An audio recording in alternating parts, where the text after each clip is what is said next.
Hello there, you absolute beautiful beings, and welcome to today's Future Spouse Pick a Card reading with me, the High Maintenance Hippie. And in today's Future Spouse Pick a Card reading, I want to find out how your love story begins with your future spouse. And I want to delve straight into this one because I'm super excited to gather these juicy details. But if you want to find out these juicy details and join me within this reading, I need you to choose one of these three piles. Pile number one, we have the Two of Wands. Pile number two, we have the Knave of Wands. And pile number three, we have the Six of Cups. I highly recommend that you go with your first gut instinct. Spirit is going to guide you towards the pile which has the most relevant information for you. And once you have chosen your pile, I shall see you in your reading. Hello there, gorgeous pile number one. Welcome to your reading. Let's find out how your love story begins with your future spouse. Now, you guys chose the Two of Wands. So I don't know whether there's a bit of a balancing act going on at the moment within your life. I don't know whether you're experiencing a lot of chaos. I can just feel you being like a little bit overwhelmed, and maybe some of you forgetting things like appointments. I feel like a lot of choices are being shown to you, whether these are opportunities or whether these are choices that you know you need to make. I feel a bit of a now or never energy with a lot of you as well.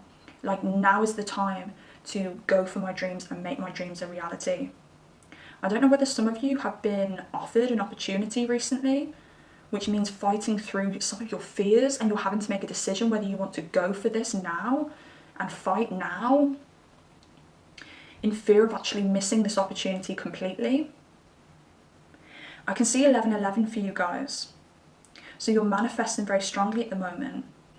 And even though things may be a little bit chaotic for you, pile number one, just make sure when you see 1111 that you are thinking positively.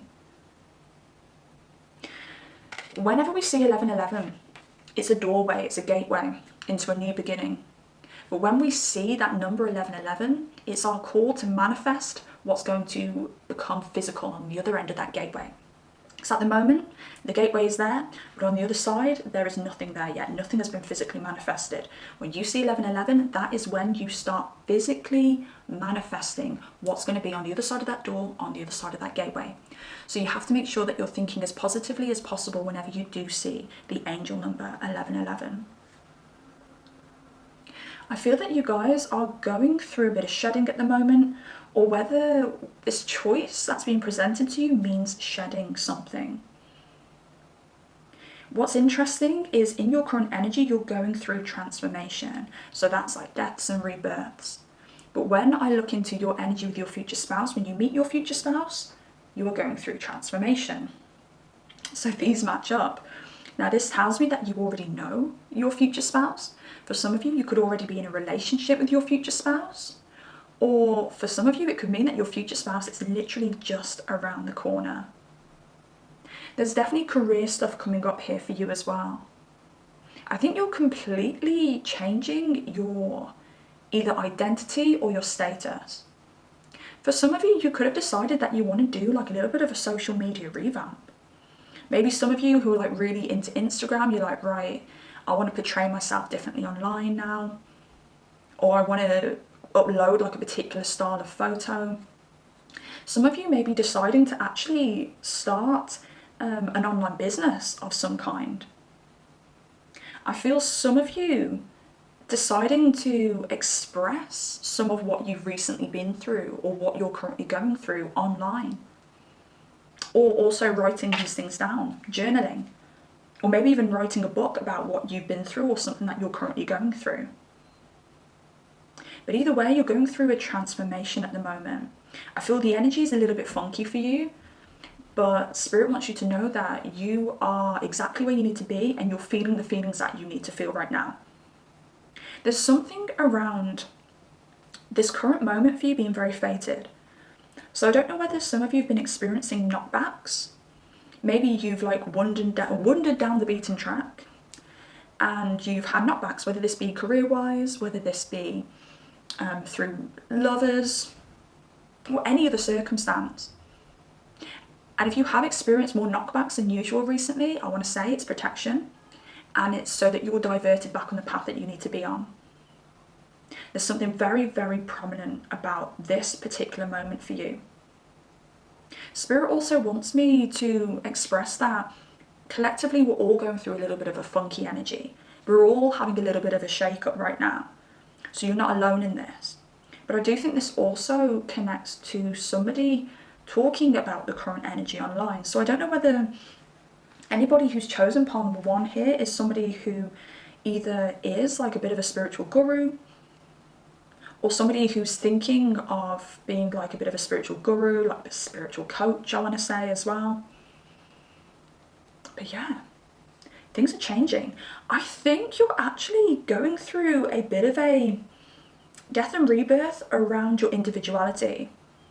I think the old person who you were is the person who tried to fit in around other people, the person who tried to mirror back what you feel is the most appropriate for the other person to see or other people around you to see. Something coming through at the moment with Taurus energy, Libra energy. Both of those are Venusian ruled or Venus ruled. So I don't know whether some of you have a prominent Venus in your chart. This could be like Venus conjunct Sun, Venus conjunct Ascendant, Venus conjunct Midheaven. Or you could just have a very well aspected Venus. And this Venus is coming up very strongly because I feel that you are, it's like that people pleasing, I am everything you want me to be energy is kind of dying away for you, pile number 1. And you're re-emerging as you, the unapologetic you, the you that shows all their quirks, the you that shows their good side and their bad side. The you that's an actual character is what I want to say. You're showing yourself with all of your character. You're actually going from co-star to main star, like co-star to main character. That's what Spirit wants me to say to you. Because the main character has so many different facets to their personality. And I feel like the person you were being before was you, but limited. The basic version of you. Because the parts of you that make you iconic, you weren't showing. You're being reborn. And it's going to be different. And people are going to be shocked. A lot of people are going to absolutely love it. A few people here and there may not like it. But you're going to be authentic to you. And you're going to look in the mirror and you're going to go, do you know what? I like you. I love you. Because you're being you, babes. I hope that makes sense. Okay. So, this is going to have a really strong connection to your future spouse as well, because your future spouse is looking for you exactly the way that you are now. And the person that you were before, they would have energetically felt the main character that lived within, but they may have been a little bit thrown off meeting you before. Now, for those of you who do already know this person, maybe they have been thrown off by you previously. Maybe your person or this person that you know has been thrown off. They felt your energy, but they've been a bit, something not quite right with this energy, and it's only been because you've been hiding your best bits. But when it comes to your future spouse, they are looking for you as you are going to be reborn. Now, I feel like you meet your future spouse. Something else coming up here. I don't know whether any of you are currently looking after a parent. Maybe some of you are looking after a grandparent. It's a bit of like a, sorry, I'm hiccuping. It's like a bit of a carer kind of energy. So I don't know whether you have like any elderly relatives that you care for. Now, you don't have to officially be a carer. You could just look after this person a lot or go and visit them a lot. Maybe some of you have either moved in with a grandparent recently or moved back in with parents recently, or you're looking to invest in property with a relative of some kind, because that's coming through very, very strongly. I don't know whether some of you have a bit of fear around dating, because that's also coming through. And there's something around you pushing through those fears. Something around you just wanting to be around innocence. I feel like you're really nurturing your inner child at the moment. And I think for some of you you'll go, oh, what? And then for some of you you'll get it because you'll have been doing some kind of inner child work recently. But you just want to be surrounded by innocence. This could be wanting to be surrounded with family because family reminds you of a time where you were more innocent or life was more innocent. Your childhood. Or maybe you want to be around particular friends because the energy that you have is very innocent when you're together. And I think when you think about dating or you think about lovers, it feels a bit like, it feels a little bit dirty, I want to say right now. I think you feel a little bit unsafe. I can see you spending a lot of time with people. So I think that when you meet your future spouse, you're not actually doing much dating at all. I think you're just having quality time with friends and family and connecting with your inner child and like playing even. It's like you come out of a dark time, and for some of you, you may already be out of it. For some of you, you may be in it. And if you're currently in it, I'm telling you, you're going to come out of it and you're going to start to play. The lights are going to come back on. The sun is going to rise again. And I see you meeting your future spouse very unexpectedly. For some of you, I wanted to say for some of you, it could be at work and it wants to come out, so it must want to come out for a reason, but I think that's going to be like a few of you. But for a lot of you, I think you're going to meet your future spouse while you're out and about at like somewhere that's like a big corporation. So I'm going to throw out something like TGI Fridays, like, and that's just completely random. That's just an example of a big corporation. I'm just thinking of like UK corporations here as well. So I'm not too sure of like big corporations all over the world. But like Wetherspoons in the UK, it's like, it's a pub chain. And it may be somewhere like that. Like, I don't know whether you're into like going to like big corporation places, like chain pubs or chain restaurants. But you may find yourself ending up in one and you meet this person there. I definitely feel when you meet this person, you're either having a big meal of some kind with loved ones or with friends. And I mean, like, I even want to say you're being really gluttonous in that time. Like, you guys have like ordered like so much off the menu and you're just like stuffing your faces. Or if that's not the case, it could be that you're very intoxicated at this time when you meet your future spouse. This is making me giggle actually, because I feel like your future spouse comes over and like, I can just see their eyes just being like, wow, you've either got like a ton of glasses on a table or like a ton of empty plates on a table. Like, the table that you're on is a mess. And I know this sounds like a little bit like a bit like irrational of you, but genuinely it's hilarious. And like, you're just out to have like a really good time. It even makes me think that you haven't been out for a while. Or maybe it's a special occasion, like a birthday or a graduation of some kind. They come over and they're kind of like, wow, you guys have been eating or you guys have been drinking. But it's funny, like straight away, like you're having laughs with this person. Now I can see 6 o'clock here on the clock, so I don't know whether you meet your future spouse at 6 o'clock. 12 o'clock as well is coming through. But 6 o'clock in particular may be very, very significant for you. 12 o'clock is coming through as well. I've literally just had a conversation with somebody about Cinderella leaving at 12 o'clock. It maybe you meet at 6 and you leave at 12. Part of me thinks that the night that I've just said night, it's going to be evening time, isn't it? 6 o'clock. I feel like when you do meet your future spouse, they may want to spend the night with you and you do a Cinderella and you leave. But yes, I see there being a lot of laughs. I see you not taking it very seriously when you meet this person. It's like they pull up a seat and they end up kind of like interacting with you and your friend or your family or your friends and family.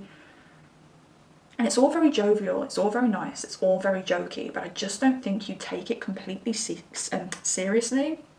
Just reading something here. I want to say as well that you guys could meet your future spouse at a time where you're out with either a mad relative or a mad friend. Now we all have that friend who's like crazy, or that relative who's crazy. Like, I feel that you're gonna meet them, your future spouse, at a time when you're out with that kind of like crazy person, and I think it's just gonna make it all the more fun. For some of you, it may actually be that like your crazy relative or your crazy friend is the one who kind of like urges your future spouse over, and you're like, oh my god, kind of thing. For some of you as well, I want to say you could meet them at a bottomless brunch. And I know bottomless brunch is like earlier in the day, but you could be just still going at 6 o'clock in the evening. Alright then. So the feelings that you and your future spouse feels when they first meet you. So with this, I definitely feel like this is a bit of a love at first sight kind of meeting. There's instant attraction, and I mean instant attraction to the point where you both feel like you want to run away. It's like you've disconnected to protect yourself. And I think your future spouse has also disconnected as well. Now, this is not going to be for everybody, but for some of you, I feel you've disconnected for protection. You've disconnected because you have told yourself you are not looking for anything and you will avoid anything at all costs. And for those of you who are watching this and you're like, I'm not avoiding anything, it could literally be that this person comes in and they just hit you in your energy center and you're like, oh, this one's serious. And now I'm feeling that serious energy. I am fearful and I need to disconnect. Okay, so bear that in mind. And then for your future spouse, it could be exactly the same. You could be mirroring each other. But for your future spouse, it also could be, and as I said, this won't be for all of you, this will only be for a few of you. It could be that your future spouse is either on the way out of a relationship, waiting for a divorce for some of you, okay? There could literally have been marriage involved with your future spouse and they are, you know, on their way out and they're like, oh, I have met somebody who tickles my fancy and this is a little bit sooner than I expected and it's a little bit too soon for comfort. So I think on both sides there's a bit of a disconnection. But the thing that you guys share is that your souls just connect. It's like you don't even know each other's names. You don't need to know what each other does for a living. It's like, it's you. It's like you both shine up in this room. Like you can both see each other with like a halo in each other's heads, or like arrows saying, it's this person, this is the one, the one. You just can't stop looking at them or being drawn to them or magnetized to them because they might as well be wearing a big hat that says pick me. You both find each other very, very, very attractive straight away, but there's also an elegance here as well. So I feel like you find them very elegant, or eloquent is actually what's coming through with them. So you may find them very eloquent. There's something, I want to start, look, I'm going to use an example as like a female and a male, but bear in mind this doesn't have to be a female and male relationship here. This could be male and male, female and female, but whoever's got the more feminine energy and whoever's got the more masculine energy, fit them in with the male and female example I'm going to give now. But it's like the female finds the male eloquent. The female finds the male, like there's like a cleanliness to them. And have I said already that for you at the moment, like dating feels a little bit dirty? Or in this moment, dating's going to feel a little bit dirty, but they're clean. Like they're squeaky clean. Really clean, like, and it's not even like a physical thing. I think they look very clean and very well put together, but like their energy is just so clean. And then the male on the female, or the masculine energy towards the female energy, this person thinks that you have like a charm to you. And another thing, they're eloquent, but you're very well spoken. There's something funny about you actually, because that's part of your charm, but there's also an elegance when it comes to your beauty. It's like you know how to present yourself, you know how to dress well. I want to say that there's like, I don't know whether like you're an ex-dancer or you like to dance, because it's like you hold yourself like a dancer, and there's something that they're very attracted to when it comes to that. Okay, so I'm getting a song in my head. So I'm hearing, do you think you're better off alone? Do you think you're better off alone? Okay, so I haven't sung on it for ages. That made me feel really cringe. But that song is coming into my head. So I don't know whether that song I don't know whether that song was released all over the world. Is any song released all over the world? I don't know. But I don't know whether it reached beyond Europe, because it's like a bit of like a European dance track, which I love. But I don't know whether that song will be played when you meet them. I don't know whether you have a connection to that song, or whether in the moment you guys just think that you're better off alone. And then you realise, like, once, it's like, okay, wait there. It's like when you guys are in the moment, when you first meet, you think you're better off alone. You think, do you know what, like, too soon, too much. But as you step back from the situation, i.e. the next day or the next week, you, with a clearer head, you do decide that you're not. I do also want to throw in here, and Spirit has literally just thrown this in here for me to say, I'm a little bit late in the game, but for some of you where you're not out with friends, it could be that you are actually on a date with this person. You decide to go on a date with this person, but very, very, very, very reluctantly. And you guys end up getting very intoxicated and eating a lot of food. Okay, Spirit wanted me to throw that one in there. But yeah, so that's the energy you both feel when you first meet. Now, from there, this one is a so much marriage on the board, like, which, I mean, this is a future spouse reading, so the marriage cards have came out in the right place, haven't they? But I think I know what it is. I think I've gathered what it is. You're in a reluctant place when you meet this person. You're reluctant to allow yourself to get in another committed relationship. You want it, but you're reluctant. They may have just left something. For some of you who are looking for a male, this male's going to be quite muscular. They're going to have some thick thighs on them. They could have some Sagittarius energy. Leo energies coming to mind here. Leo rising in particular, maybe. That's coming through. But yeah, because they may have just left something, for some of them they may have come out of a marriage, or for some of them they may just be a little bit reluctant like you because they've been in like a toxic relationship previously. You guys really do give each other the space. Not the space, that's not really what I'm looking for. I think you do give I think the space wanted to come up for a reason, because I think you guys take it slow. Let's put it that way. In the beginning, when you're building up this relationship that's going to lead to this marriage, you guys are taking it quite slow. You're giving each other space. You're both quite sensitive in that moment. And I don't even think you guys have to really communicate that with each other. I think you will communicate certain things with each other, because I see you guys being very open. And you have to be. That's why you build a relationship that ends up in marriage. But I don't see you guys having to like bare your souls. I just see it being very easy when you guys meet, because you guys want to take it at the same pace.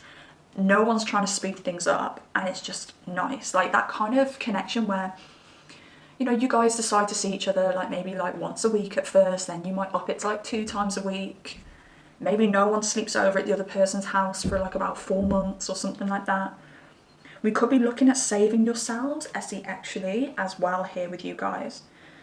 Because you guys build like a really strong like trust with each other very early on, and I think it is because you guys do decide to take it very slow, and you guys decide to like build a friendship together before you actually be lovers. Now I do think you guys do communicate with each other for love reasons, and you are meeting for love reasons when you guys start meeting on your own, but there's like a very strong friendship there before you guys, you know, start rubbing each other's bodies up against one another, okay? But it's like, again, I'm going to use the male and female example, but please don't feel like I'm secluding anybody here at all. It's like you both, your person, your future spouse, restores the faith in men for you again. And you restore the faith for your future spouse in women. But obviously make that fit for whoever's watching, okay? I'm just using the example of a male and female relationship. And I think there could be some difference here in religion or culture. So that's also something to look out for here. It could also just be traditions, okay? You may have been brought up in the same country, but you just have different traditions within that culture. So that's coming up here. One of you may come from a culture where it's, I'm seeing like or hearing like Irish come through. It doesn't have to be. This could be like somebody who's part Irish. It's like Catholic is coming through. I don't really know much about the Catholic religion, but I feel like there could be a connection with marriage. No sex before marriage. Now, I don't think that one of you are sticking to this rule, but I think because this rule is within the family somewhere, when you're serious with this person, I think marriage is spoken about quite soon. So it's really ironic that you guys take it very slow at the beginning, but as soon as you guys start rubbing bodies up against each other, as soon as you guys start spending more time with each other, you move quite fast.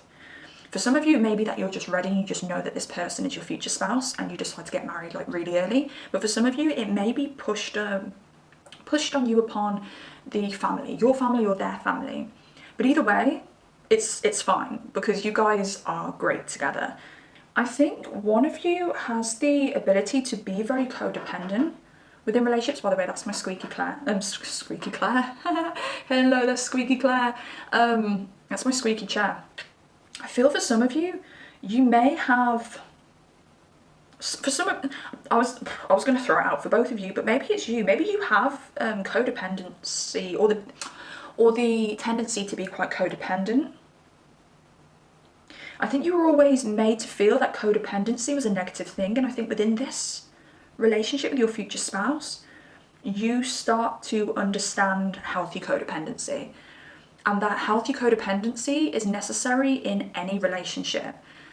We are codependent beings. We are the human race. We are codependent on our lovers, our friends, and our family. But you learn how to be healthily codependent within this relationship. And I see you guys having a very private relationship as well. Even though you meet in a very social setting, you guys kind of take your love and you keep it very private. I don't know whether you guys keep it very secret for a short while. That's coming through for some of you, depending on the circumstances. Maybe because of like the family being very involved regarding like a religion or a tradition. Maybe you guys decide to keep it on the low for a little bit. But either way, I see you guys being like besties, and definitely at the beginning of your relationship, because we're talking about the love story and how the love story begins. You could get a call from your friend, and I don't mean to kind of like, you know, point you out here or grass on you, but you may get a call from your friend and then a call from your future spouse. My chair's very squeaky right now. My chair's never this squeaky. You may get a call from your friend and get a call from your future spouse. And even though your friend called first or your friend texted first, you end up being like,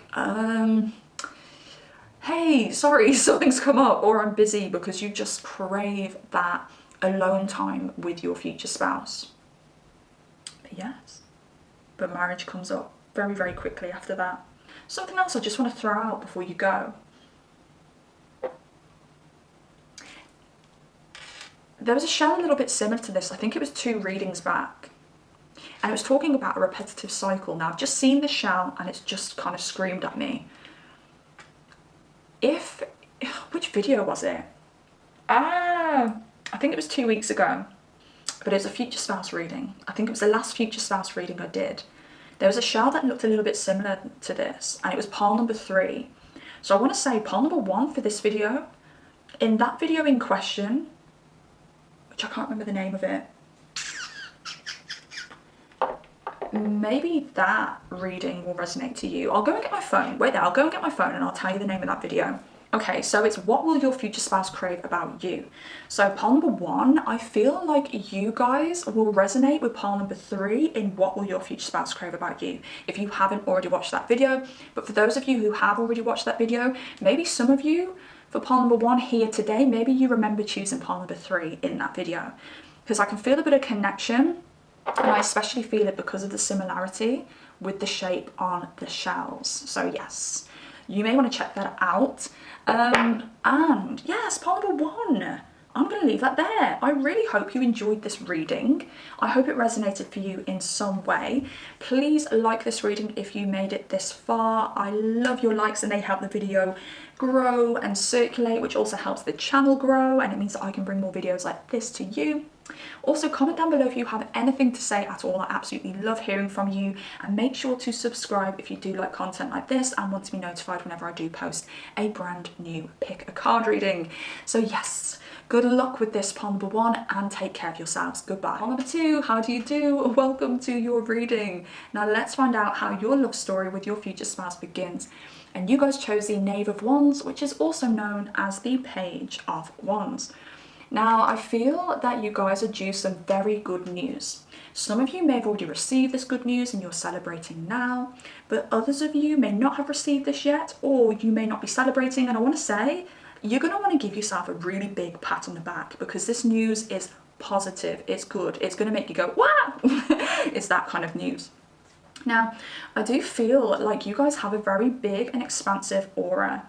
You guys could have prominent Sagittarius in your chart. You could be Sagittarius Sun, Moon, Rising, maybe not Moon so much actually. You can have a Sagittarius Moon, but I don't think it's this placement that's shining out to me right now, because I feel the Sagittarius energy being a very sociable placement. I don't know whether you've got a Sagittarius conjunct Mercury. I don't know whether you have a Sagittarius midheaven or Sagittarius 11th house. There's something around you, you can't be contained. I feel like there could be some opportunities to either travel overseas or connect overseas. And I think this has a lot to do with your aura. Like, your aura is so big and expansive, like you need to literally like throw it out worldwide. Throw it out, that's not even the way that I want to explain it, but it just wants to expand. Something about you as well where you like to build community. I don't know whether you're doing something online or starting an online business or currently working in a job or doing something educational which involves overseas travel. I feel like you're in a very fated place in your life at the moment, because your third eye chakra is really lighting up for me. It makes me think that these next 6 months to a year, I want to say for you guys, I'm gonna hiccup, very crucial when it comes to business, career, finances, but in all, I really think it's very crucial when it comes to your status and your social standing. I can see new people being led to you, new people coming into your life. And I think you feel that a lot of these people are extras, but I think some of them are going to become main players within the next 6 months. I see you not being overly focused on love right now, pile number 2. I see you wanting it, but I don't see it being your main focus. I wouldn't be surprised if you guys kind of dip in and out of wanting love. I don't know whether some of you feel like you've got a very strong spirit guide, or whether you feel like you have a deceased ancestor who speaks to you. Some of you may have a connection with a deceased ancestor and a bird, or a particular type of bird. Maybe like a small bird, I want to say like maybe a robin. I don't really know my birds, but like a small bird, one of the smaller birds. Not like a big eagle or anything like that, but just one of the smaller birds, like a little chirpy bird. There's something around you needing to pay attention to any spiritual advice that you get. Whether this be from your own channeling, whether this be because you have a good connection with guides or a deceased ancestor, or you understand and you're able to decipher the messages from spirit, or whether you're getting these messages from other people, even random people who don't even claim to be psychics. You could be somebody where you do have weird instances where people do kind of enter your life and say funny things to you. And I know this sounds like a little bit random, and I'm going to try and think of an example. I mean, I've had it a few times in my life.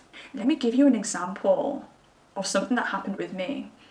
So I had somebody in my life, and I thought they were absolutely great. I still think they're absolutely great. But when I was starting to get close to this person, I had 2 random people, absolute random people who didn't know me, people who didn't know them, and they came into my life and they said, I'd stay away from that person.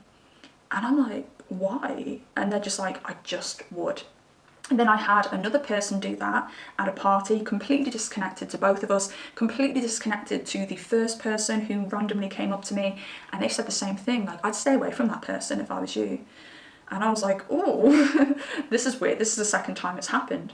But it doesn't have to be within that context. It doesn't have to be random people coming into your life, like advising you on things like that. It could literally be random people coming into your life saying like, oh, I think you'd be really good at blah, blah, blah, blah. And you just been like, oh, actually, I've never really thought of that. But now you say it, it has a little bit of relation to what I'm currently doing, and maybe it's something I can add to my kind of roster.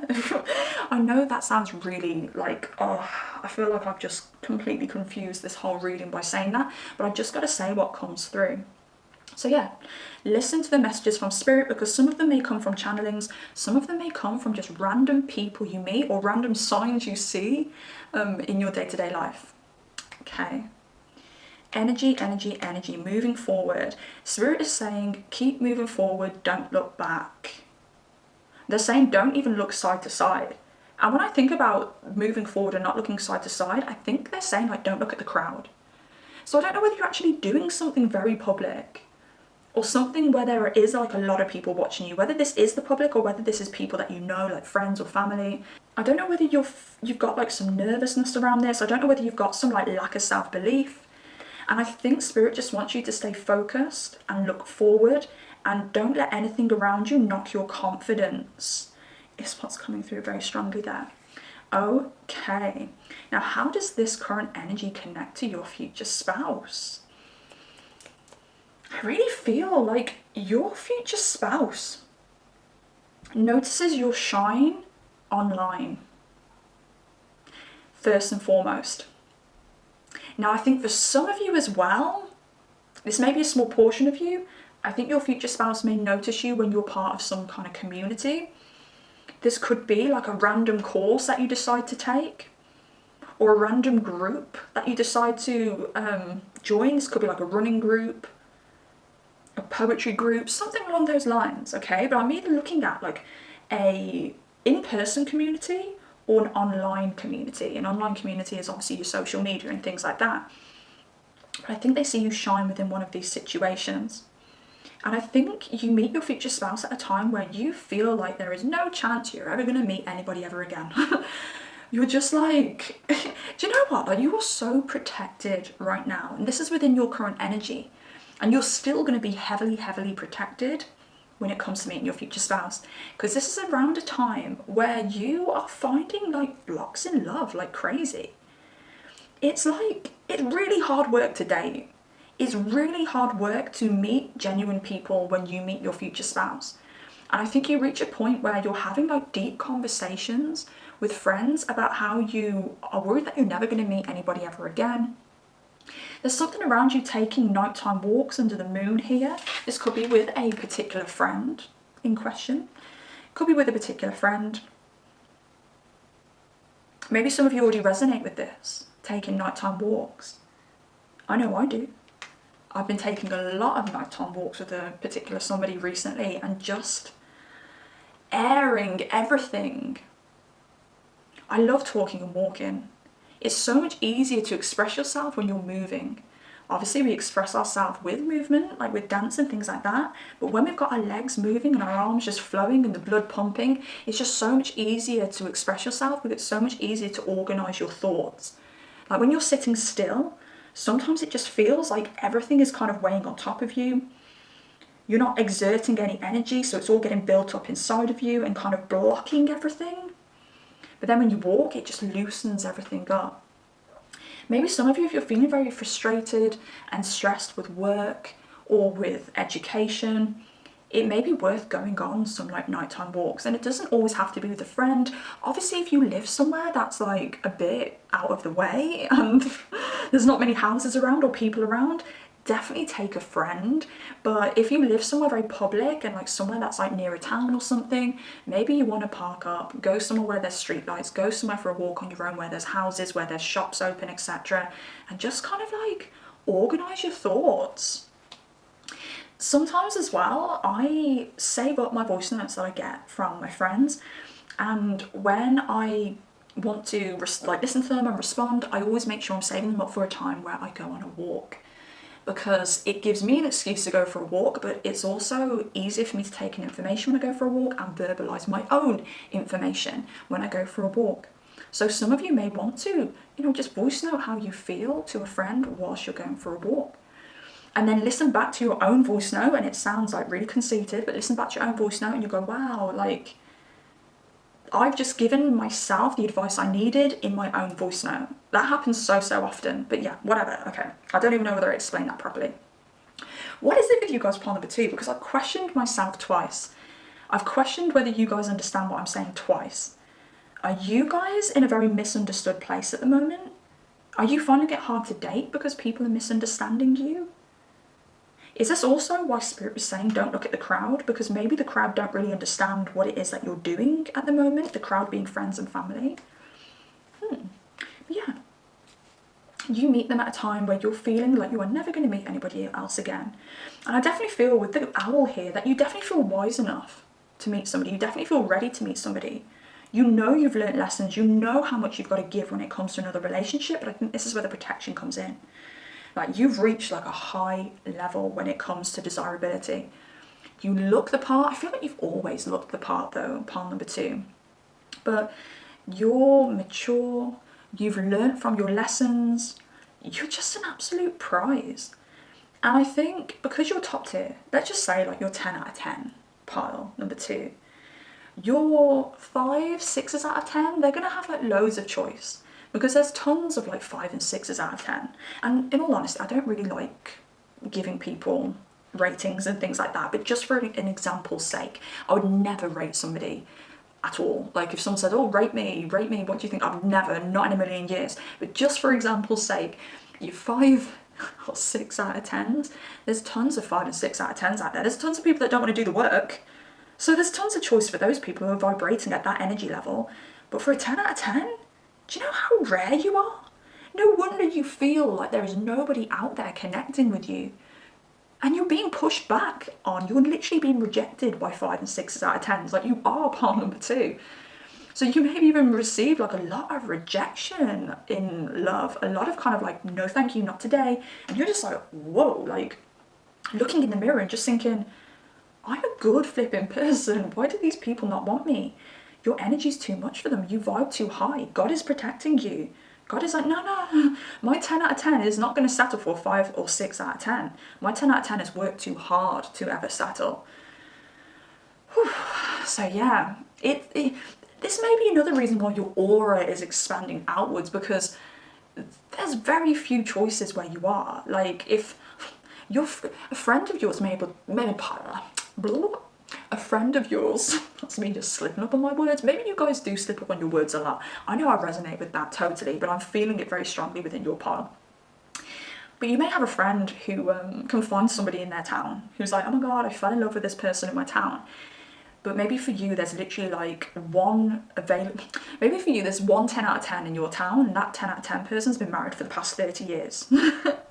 So your spirit, your soul, is like, you're gonna have to go out a little bit further.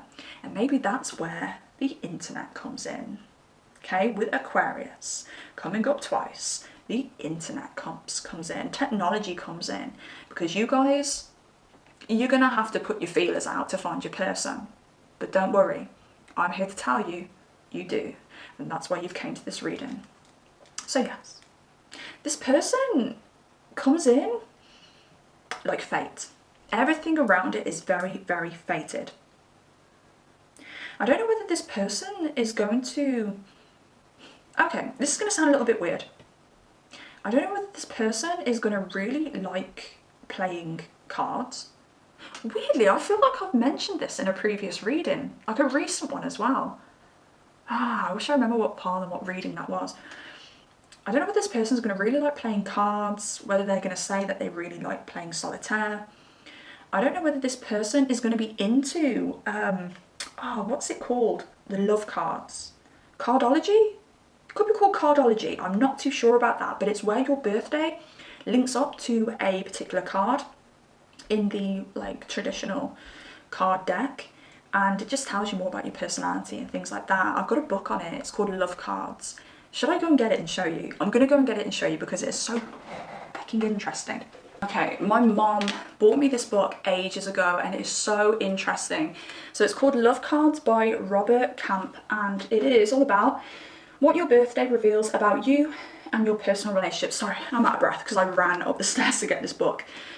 So this one in particular is about your love life. So you take your birthday, let me find, is that the back of the book? Here you go. So you take your birthday, so you can see all the days of the year here. Okay, so my birthday is April the 8th, and that makes me the King of Diamonds. But let me just see what page it's on. King of Diamonds. There it is. The successful business person. One day, babes. But yeah, it just gives you a description about yourself. It gives you a description about yourself as a person, give you a description of yourself in relationships, and all that kind of stuff. So flipping interesting. So I don't know whether your future spouse is going to be interested in cardology, if it's actually called cardology. It doesn't say what it's called on here, but yeah, whatever. So yeah, hope you found that interesting. Or you may find that like on their display picture, they've got like a picture of a card, or maybe they really resonate with a particular card or playing card, or maybe they even read tarot with playing cards. But yeah, they're going to come in, it's going to be very fated. I strongly feel that your future spouse is going to live in another country. I really do feel that. I don't think this is going to be for everybody, but I think for most of you watching this, your future spouse is going to be from another country. Maybe they live in the same country as you, but they're from another country originally, or maybe you actually meet them online and they do live overseas. Because that's coming through so strongly as well, because we've got the 9th house here, ruled by Sagittarius, and the Wheel of Fortune, which is also ruled by Sagittarius. But I think when this person comes in, you're going to know who they are straight away. And I think it's vice versa as well. They're going to know that you guys are fated. Like the feeling is going to be so strong. I even want to say that you're both going to see like particular angel numbers before you guys come into each other's lives. And when you do come into each other's lives and you do contact each other, it's going to be like, oh my God, I've been seeing the number like 333 everywhere. And then you're going to be like, oh my God, I've been seeing the number 333 absolutely everywhere. Also, because there's a clock here on this Wheel of Fortune card, I do think that maybe there's going to be a bit of a time difference between you guys, especially for those who resonate with this person being in another country. Can I be really honest with you, pile number 2? I think when you and your future spouse meet for the first time, sorry, I'm just moving that book, I feel like you might have to do a little bit of chasing when it comes to them. And I know a lot of you are going to be like, I don't want to chase. And I don't necessarily see this as like derogatory kind of chasing, like you having to make a fool out of yourself and chase this person. But I really do think, because you're so top tier, pile number 2, I feel like your future spouse is not going to believe their luck when you enter their life and when you show any interest. I think they're going to pull back because I think they're going to think that this is a friendship. And they're going to pull back because they don't want to get more feelings than the friendship feelings for you without realising that you're actually being more than a friend. So I think you may have to put out a lot of hints. Like, hey, you know, like, I actually find you attractive. So bear that in mind.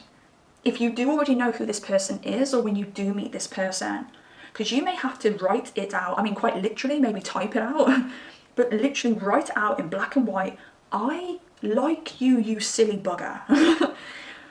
Because I don't think they're going to believe it. I don't know whether like you are just your aura, it's just so special, it's so different. And yes, your future spouse is going to be, you know, at the same level as you, otherwise you won't be drawn together. But you may experience a bit of what you've experienced before, you know, a bit of kind of like defensiveness when it comes to your future spouse, because they don't want to cross any boundaries with you, because they feel like that you most certainly have your boundaries up, because there's not a chance in how you'd want to be with them. Which to you is probably crazy. Like, why would I not want to be with them? Why would I not want to be with you? You're everything I've ever wanted. But yeah, please bear that in mind. And as I said, I know for some of you, you'll be like, oh, well, I want to be the one who's pursued. But I'm going to be real with you, pile number 2. It's hard for people to pursue you when they don't feel that they can even reach your level. So many people miss up a prime opportunity with a 10 out of 10 when it comes to you, pole number 2, but because you're a 10 out of 10, that's a blessing. But also being a 10 out of 10 is a curse, because it means you have to be the one to be like, guys, girls, everyone, I want this, for God's sake, show me some love, you're safe. I've just noticed as well the shell that you chose. Now, I'm not a shell connoisseur, but I do believe that this is the kind of shell that would have once had a pearl in it. Am I right or am I wrong? Or is it just, or would it have had a clam in it? I'm not sure. A clam. Let's just say this once had a pearl in it. You are like the pearl that's in the clam. Like, you are literally untouchable. You've got a shell around your value. But what you don't realise is the shell around your value is just your beautiful appearance and your strong, intense aura. You must have some energy around your midheaven. Sun, Venus, Pluto even. I've got Pluto conjunct midheaven. Blessing and a curse. Anybody else here with Pluto conjunct midheaven, comment down below. Let me know your relationship with Pluto conjunct the midheaven. Let me know how other people react to your Pluto conjunct the midheaven, because it's, you know, it's good in some ways, but in other ways it can be Okay, so the feelings between you and your future spouse when you first meet. I think for you guys, it's when you first properly interact online.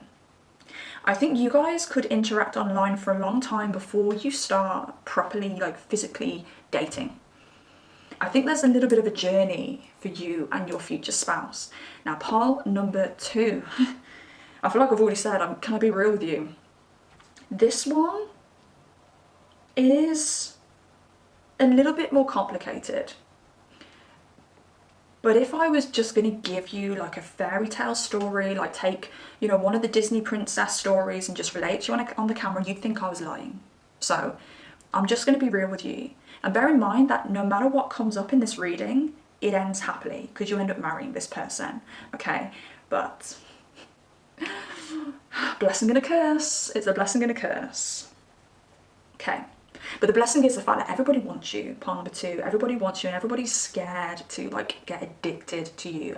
Everyone's obsessed with you, pole number 2. So always remember this, especially when you're going through any complications within love. Remember, people are obsessed with you and your energy, and that is why you go through what you go through.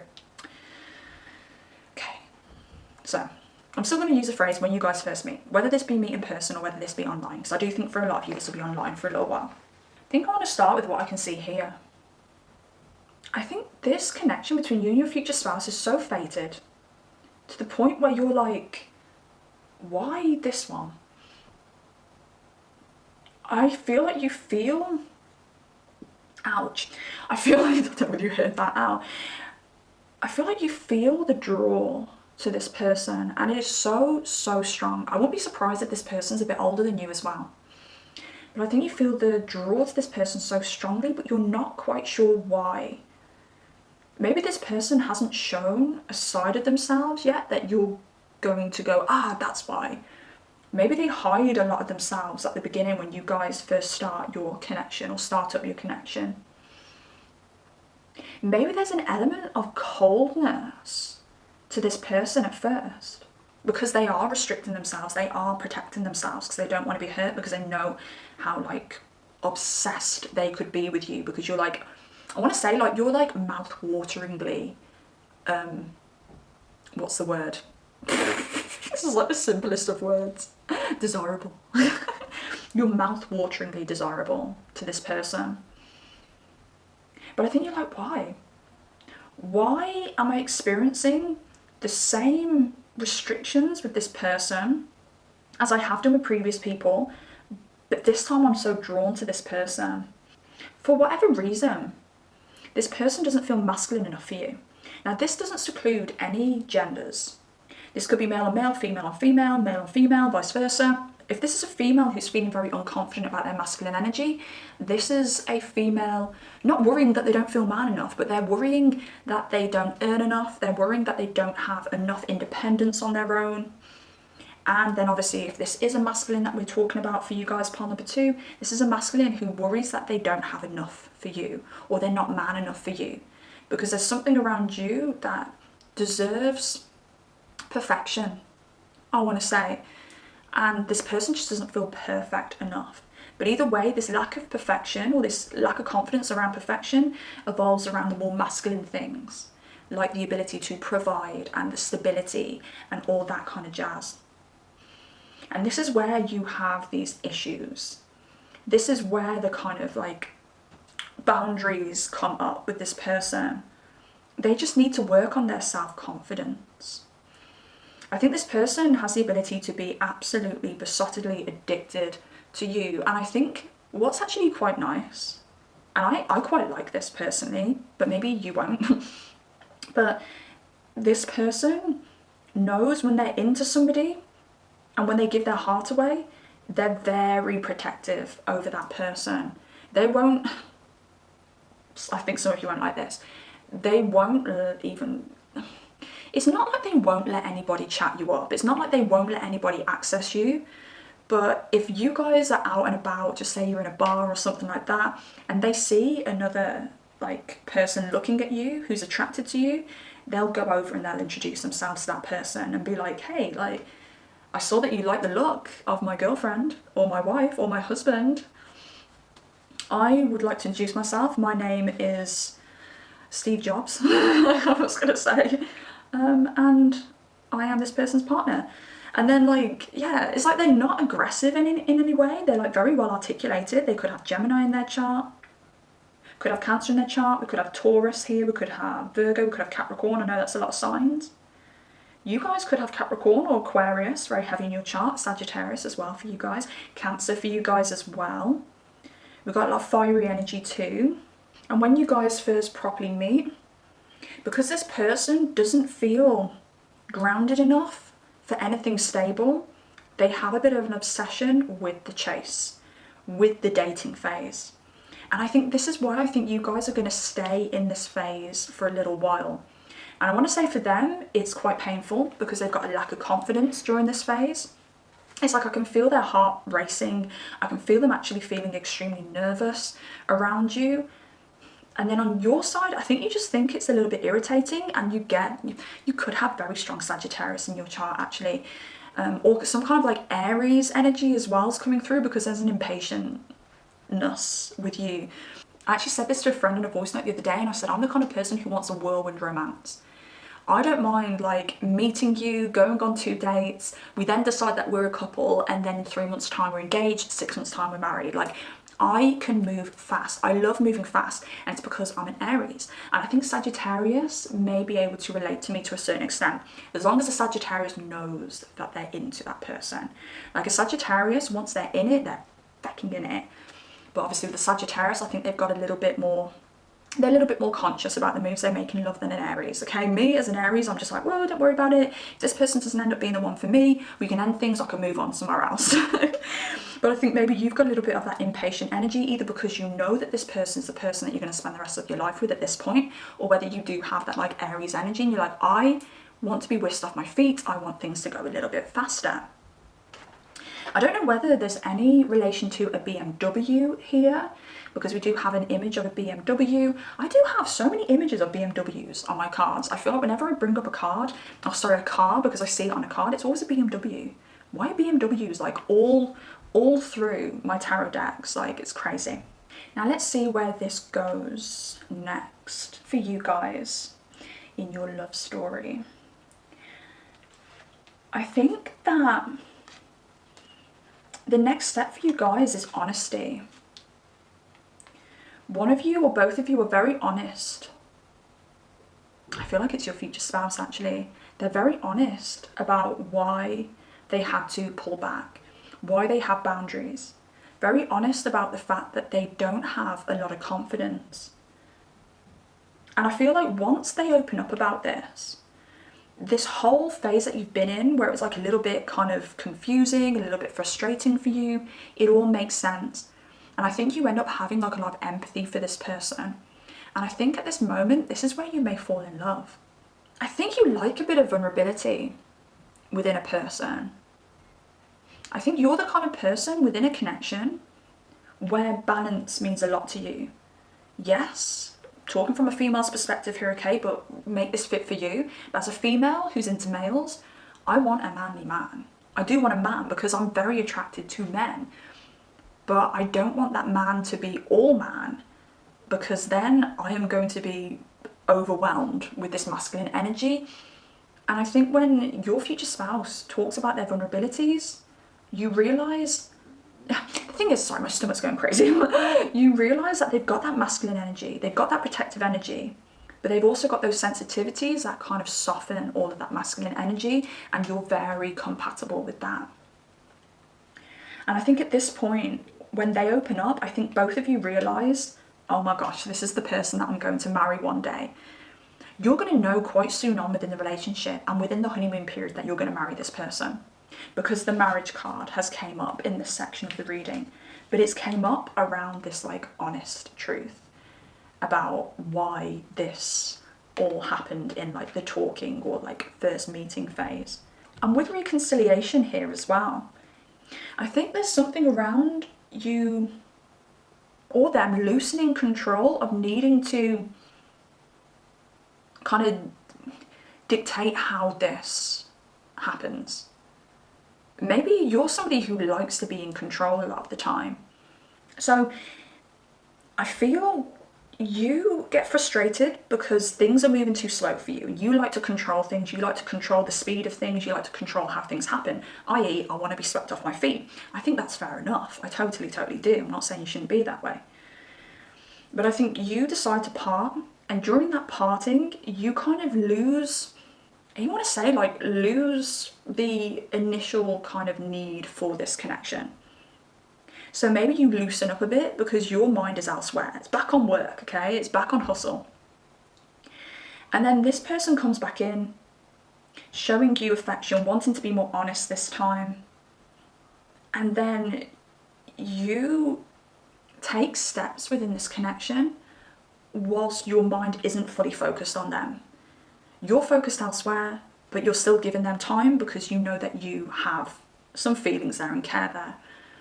But whilst you've loosened the control, things seem to be flowing a lot better between you and this person who is your future spouse.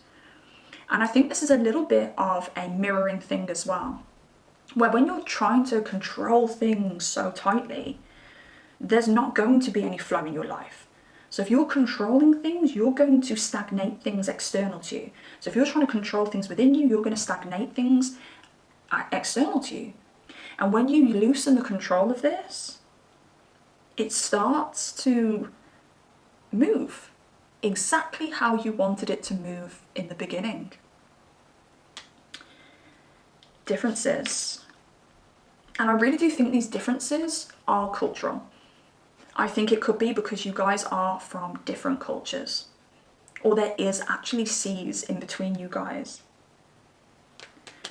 I think maybe, and this could be on your future spouse's side, maybe they were looking for somebody who was a bit more local, or somebody within their country if there is seas between you guys.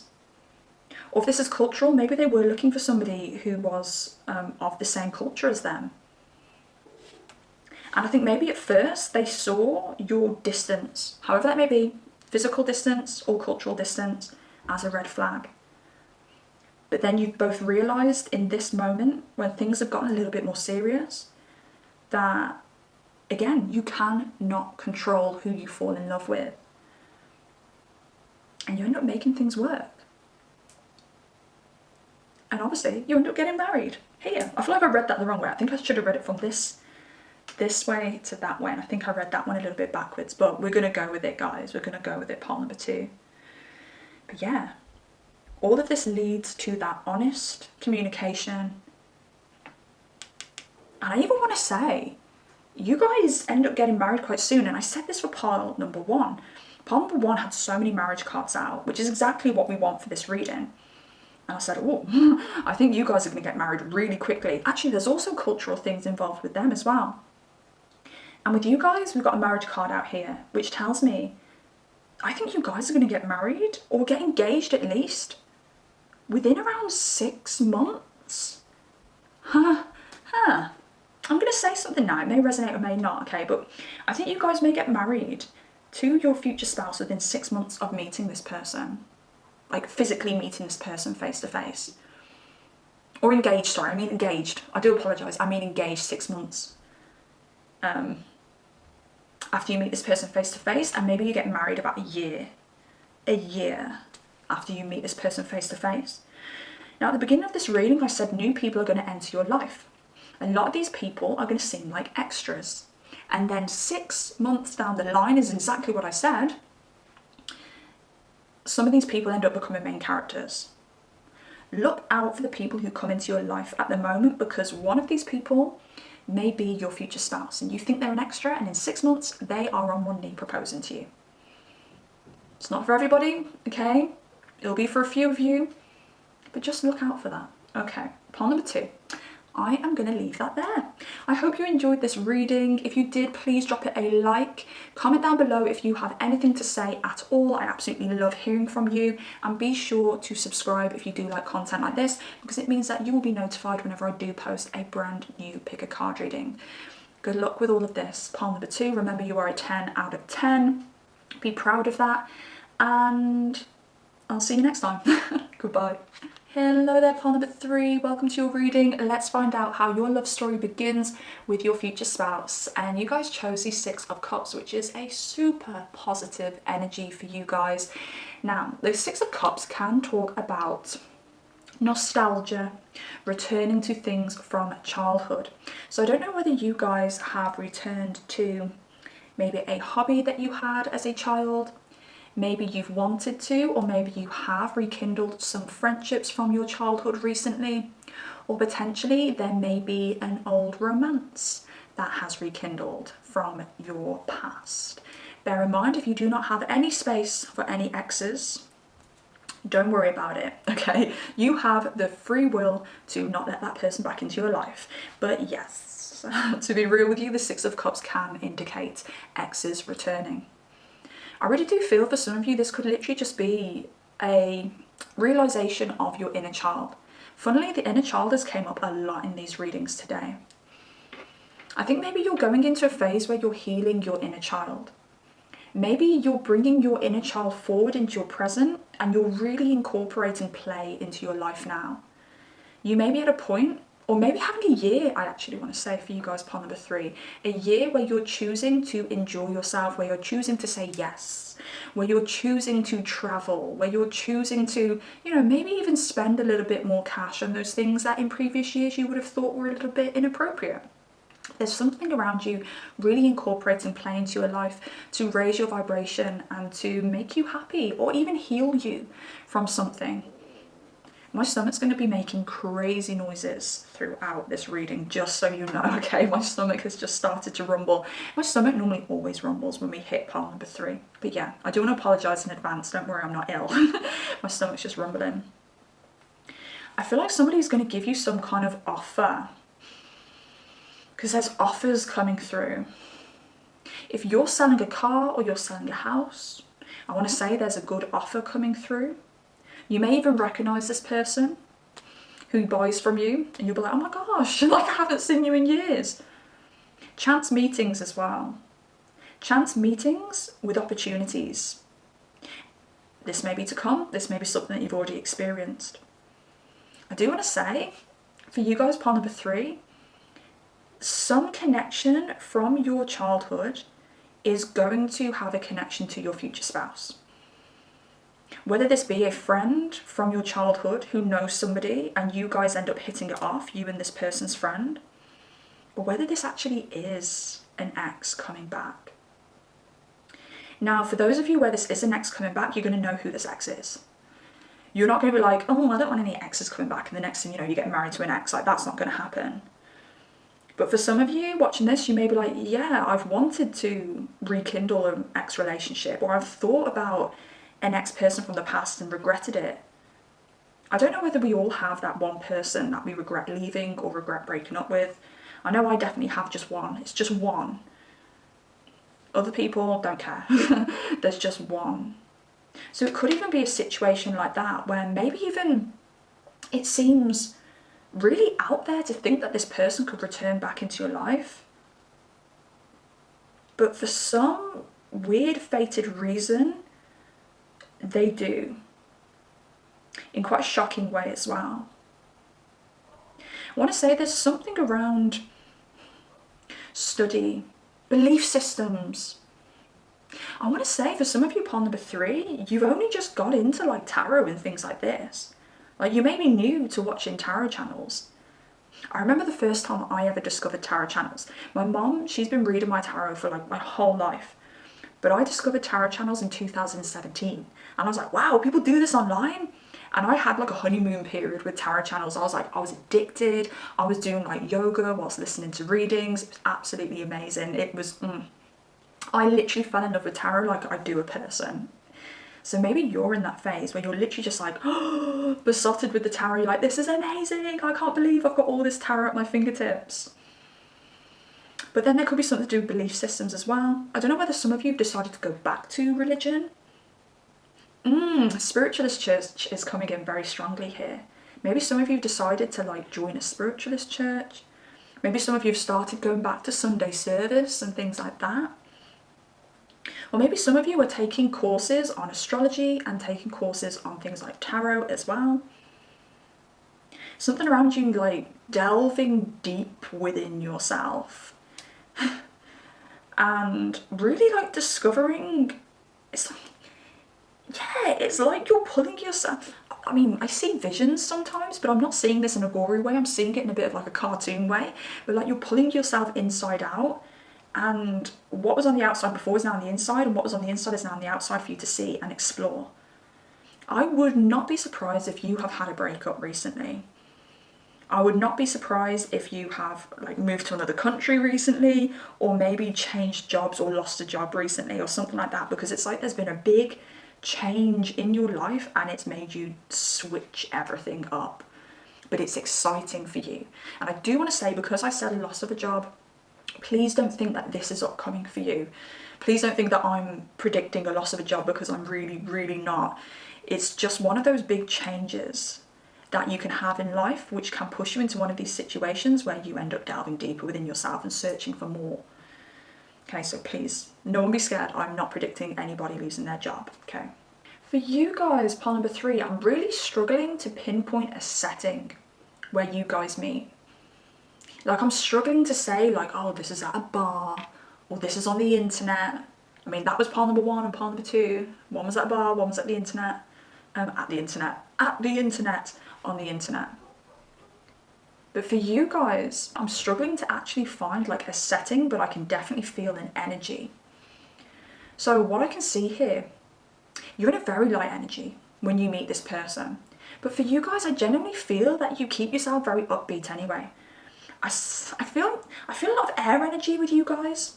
So I don't know whether you are like a Gemini, Aquarius, Libra.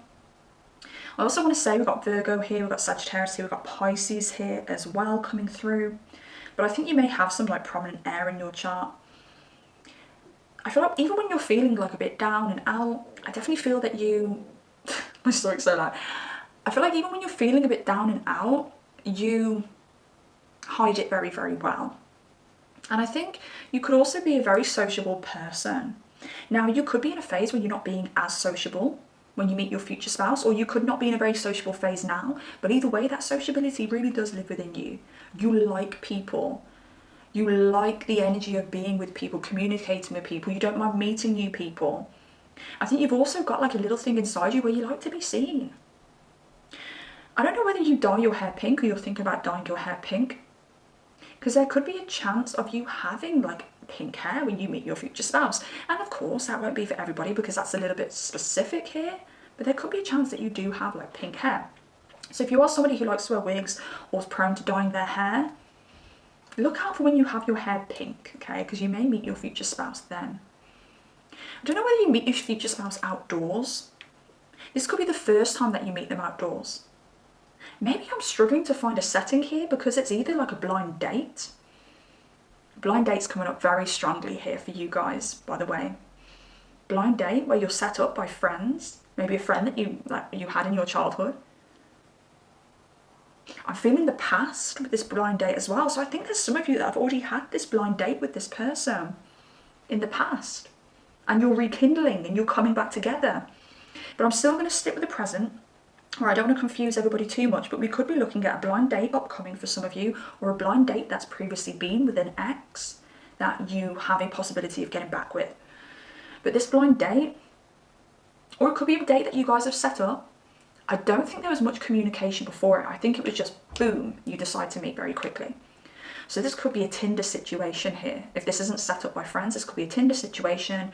You both match online, you have a little chit chat, you swap numbers and you say, hey, why don't we meet tonight? Like, very spontaneous when it comes to this person. And I think spontaneity is the best. Now, when you meet them, I feel like you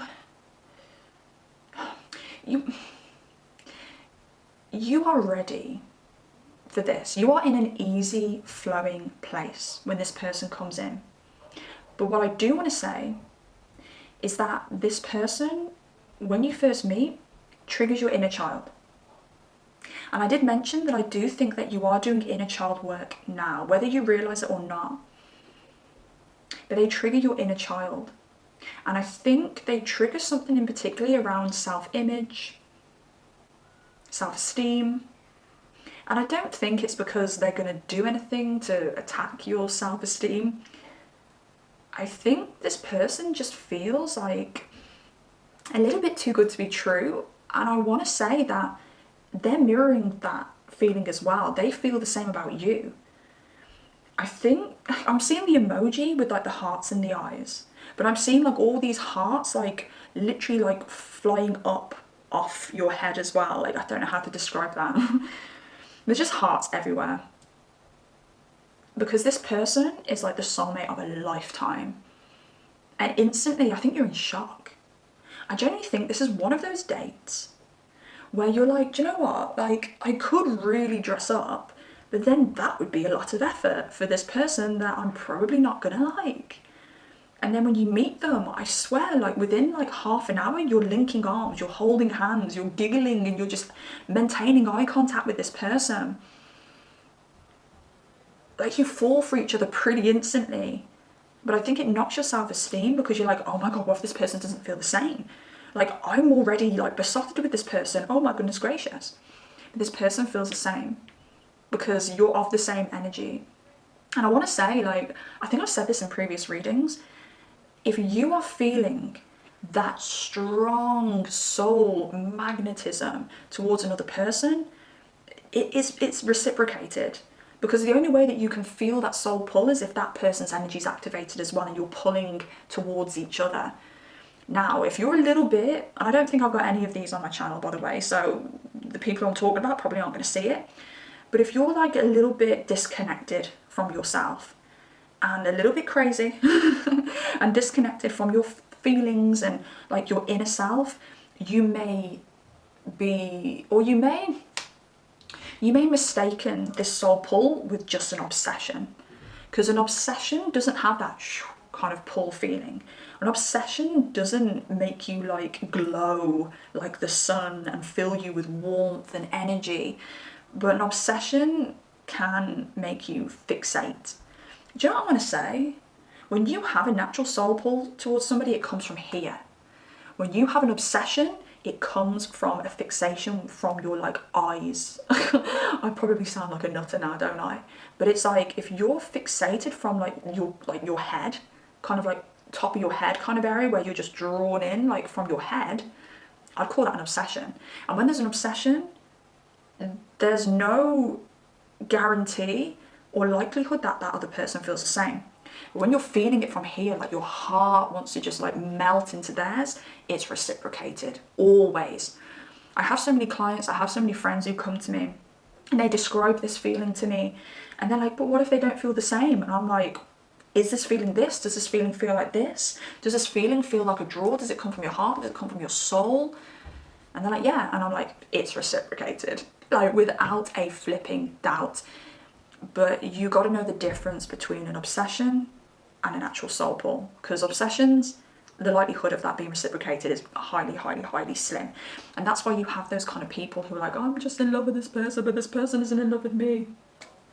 At the same time, though, I also want to throw out there, if you do have a soul pull towards somebody and that person backs off, it's not because they don't feel that soul pull, it's because they're wounded and they're fearful of that soul pull and they're trying to cut that soul pull off. And in that case, they're missing out and they are going to reconnect with that soul pull at some point, and you may have moved on by then. Okay, because that soul pull won't go away. If you've got a soul pull, it normally means that you've got a contract together in this lifetime, just saying. So for a lot of these soul pulls, you're going to have to fulfill that contract, whether you cut off that soul pull or try and like ignore that soul pull or not, all right? Okay, back to it. But yeah, they're triggering your inner child for some reason, but they do feel the same. Now I want to say, if this isn't a person from your past, your future spouse may have came out of a relationship not too long after your meeting, and they may still have like wounding from that. Now your inner child is feeling a little bit vulnerable, their heart is just feeling a little bit vulnerable, okay? Because nothing's going to be perfect. There's going to be things that need fixing within both of you during this relationship, because that's why we have relationships, so we can mirror each other and we can learn and we can become our best selves. So when we move on to the feelings and the energy when you guys first meet, what I found really funny about this is that the King of Swords and the Queen of Swords came out. Now, I'm not saying that this has to be a male-female relationship. This can be female-female, this can be male-male, but one person is always going to hold like the majority of the feminine energy, and one person is always going to hold the majority of the masculine energy, depending on the genders within the relationship, okay? So I'm not secluding anybody here at all. But what's so interesting is that you are both swords. You are the swords counterparts. So maybe you're heavy air, or you have prominent air in your chart and they have prominent air in their chart. Maybe you're both an air sun sign, or both an air rising, or both an air moon sign. I don't know why I said it in that voice. It's just like, I've said this so many times, but it's necessary. It is necessary. So you're the counterparts. But what I find interesting is when you first have this date, as besotted as you both are, you're both trying to pull yourselves back up to that headspace. You're both trying to be very logical about this situation, because you're like, uh-oh, feelings are involved. Now, in pure masculine style, you're masculine. On this first meeting, as besotted as they are, they may be holding back a little bit just because of their previous heartbreak. They're most certainly single, and they're going to make that very apparent, and I even think they're going to talk about their ex on this first meeting. And I don't want anyone to sigh and go, ugh, I don't want to hear about the ex, but this is a healthy conversation that needs to be said so that you can understand where they currently are in an emotional concept. It's like they've came out of that past relationship and they know exactly what they want, they know exactly what they don't want, and I think they're talking to you about it on a very practical level, because remember, you guys are up here in the headspace being very logical around the feelings that you actually have for each other. I think the communication between you both is absolutely amazing. Perfect communication with each other. You've probably got some very strong Mercury synastry, or your Mercuries are conjunct, or you have Mercuries in trining or sextiling signs, because you are able to understand each other when it comes to communication. It's like this person knows how to talk about difficult things to you without making it like morbid. But yeah, I think they're going to talk about their past hurts. And I think it's going to be very beneficial to you to hear this. I think it's also going to show you that they've got like emotion there as well. And it's like, oh, like this isn't, I don't know whether you joke about like meeting a psychopath or a sociopath, or whether you've had past experiences with like narcissists and things like that. Because I can just feel you like making a joke and going, well, at least I know you're not a psychopath. And them just being like, orcs. Kelly. I don't know whether you have an ex called Kelly or they have an ex called Kelly. That's going to be for very, very, very, very, very, very few of you. But the name Kelly may mean something to you. You're just going to be suppressing yourself a little bit because you're so shy. And maybe this is shocking to you because maybe you're not usually the shy type. but you're gonna be shocked that you're shy with this person. It's like there's butterflies when you're around this person when you first meet. This is a really positive meeting. I want to say as well, you both may really like to cook. You may have that in common. You may talk about cooking a lot. I do want to say that your future spouse may bring flowers to the first date, or they may send you flowers after the date. Okay. And where do we go from here, Spirit? What comes next for our pile number 3s? And here it is. Why you guys are so drawn to each other, because we've got past life relationship here. You guys have known each other before. You guys have been lovers in a past life. And I want to say you're going to find this in your astrological chart. If you do a synastry chart where you take your chart and your partner's chart and you put them on top of each other and you see how all of the planets and energies interact, and you go and get a reader to do a synastry reading for you, or you do astrology yourself, because as I said, I think some of you may actually be delving into learning astrology and stuff like that, you will see this past life connection within your chart synastry. Someone or you will find it and they will tell you past life connection, which means that you guys have to finish something in this life that you didn't complete or finish in a past life. For some of you, I want to say this is actually kids. And this may be why you're healing your inner child now. Healing your inner child, ready to have your own child. Okay, pile number 3, for a lot of you, there's definitely a child for you when it comes to your marriage with your future spouse. I think your future spouse may have a very serious job at the time when you meet them as well. Something that it could be like being an accountant, it could be a lawyer. I feel like it's something where they really have to use their head. And I feel like they may have lost their own inner child as well. I feel like they may be taking life a little bit seriously when you first meet them. And there's something about your energy which really lights this person up. Something's coming through about the past life. And again, this is a collective reading, so it may not resonate with everybody, but some of you may take this and you may find out in the future, if you have like a regression or you have somebody look at your astrology and pull out things from a past life or a psychic. I feel like you guys knew each other in a past life when you were teens. It could have been some kind of teen love. Now, this could be the fact that you guys were teens and maybe unfortunately one of you may be deceased in your past life and you never got to grow into adulthood together and actually have like the marriage and the kids. Or maybe you guys were in love as teens, but you guys had to marry other people and you didn't get to fulfill that relationship in the past life.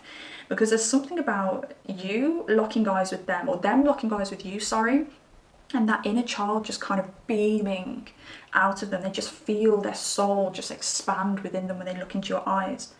And you come along and you awaken that inner child within them again. I do think what comes next all happens quite quickly. I think you guys feel comfortable enough to say, hey, we're each other's. I think you guys feel comfortable enough to just know that you're going to be married one day. Now with pile number 1 and pile number 2, it looked like they were like quick marriages coming in. Like it was like the next phase, which to me is kind of like we're moving into like the love kind of honeymoon phase here when I'm reading this. But in their piles, it looked like marriage was on the cards very, very quickly. Now with you guys, I don't have any marriage cards out, but obviously this is a future spouse reading, so you are going to get married. But I don't see you guys needing to rush a marriage. Now you may be a very easygoing person, you're like, yeah, I don't want to rush anything anyway. But I see you guys just being so sure in the love that you have for each other and the pull that you have towards each other that you don't need to rush-ish. You're both, remember, you're both very logical by nature. You know, you could be the kind of people who are like, okay, we want to be together for a certain amount of time, get engaged, get married, have a house, then have a child. Like you may have a plan. I've got a friend like that and she planned it all out perfectly. So you guys may also like to have that level of control, or maybe your future spouse is going to be the one to say, hey, I want all these things with you babes, but come on, let's plan it, let's do it properly. It's proper anyway, however you do it, but you know what I mean, let's plan it. So you come in and you awaken that inner child, you pull off that serious mask that they've been wearing, and you just have a bloody good time. I see you guys traveling together. I see you guys having like exciting dates, like a really active couple. You're like the cool couple. You're like the colourful couple. For some reason, it's like a colourful couple, I want to say. It's like you both wear colourful clothes. You both have like an individual style. Not the same, still individual, but even individual from other people. Hip, cool, fancy apartments, like all this kind of stuff. I'm just feeling all this kind of stuff with you guys. You both probably got very good jobs as well, I want to say. I like you two. I need friends like you two. When you meet this person, hit me up, throw me a DM over, let me come round to one of your dinner parties, because it's bound to be a bomb and you're bound to serve up some like amazing food. But yeah, pile number 3. Yours was actually nice and simple and dramaless. So I really appreciate that, especially pile number 3 when I'm absolutely starving. I hope you enjoyed this reading. If you did watch this far and you did enjoy the reading, I do ask that you please drop me a like. It really does help the channel grow, it helps the video circulate, which then helps the channel grow. Everything's topsy-turvy here today. What I'm on about, it always is. Also, if you have anything you'd like to say at all, please comment down below. I absolutely love hearing from you, whether it's relevant to the video or not. Just say hey, tell me your life story. I love reading your comments. And if you like videos like this, please subscribe, because I love making videos like this for you and I want to make more of them, and the way I can make more of them is if you subscribe. So yeah, pile number 3, take care of yourselves and I shall see you next time. Goodbye.